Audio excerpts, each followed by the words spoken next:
I'm 30 years old now. I spoke to my dad for the first time. Honestly, there's too many people who are fatherless. I thought, like, why wasn't my dad there when I was young? I have all this question. I've got many other friends who go through the same thing. And so many people, their dads probably have reasons why they're not there. Not because they don't want their kids, Yeah. because they're going to go look for opportunity somewhere else. Mm-hmm. But we lose our fathers because we can't have conversations, Yeah.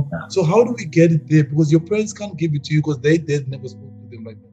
How do we get into kids in the communities that I come from? Craig, if you'd like to maybe touch on this as well. Well, to be honest, Sia's point has touched the deepest passion of my heart, and that is fatherlessness, which is a massive, massive problem in South Africa. The correlation between fatherlessness and every social ill, as I mentioned earlier, is, the vast majority of inmates have no relationship with their father or a bad relationship with their father.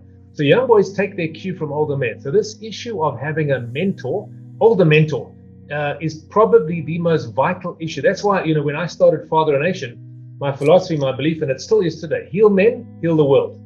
Heal men, heal the family, heal society, heal South Africa, heal the world, And it starts with whole men, pretty much around the world, and particularly in the brokenness of South Africa's past.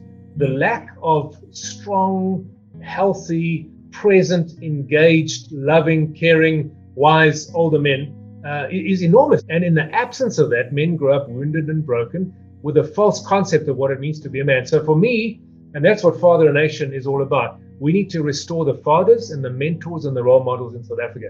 And so if we can start a movement of teaching men how to be good men, of teaching the virtues of true masculinity, and getting men to be fathers. I read a beautiful thing the other day by a Harvard professor. He said, because ideally you want your biological father to play that role, but it doesn't have to be your biological father. It doesn't. And he was saying that a stepfather or an uncle or an older brother or a grandfather or even an older man in the community who's engaged with you is actually a biological father. Why? Because relationship is biology.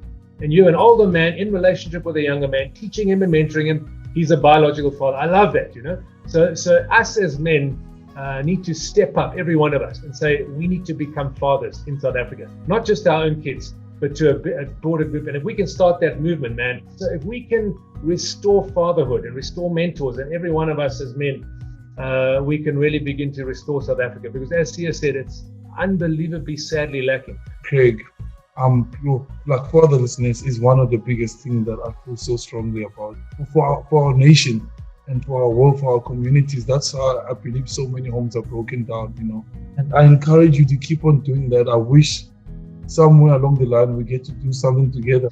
Sia, what can I say, brother? You're an absolute inspiration to a nation, You're inspiring to me. You've done the most phenomenal things, and you remain humble, you remain grounded, you remain authentic, you remain free to be who you are. And then kudos to you and honor to you, brother.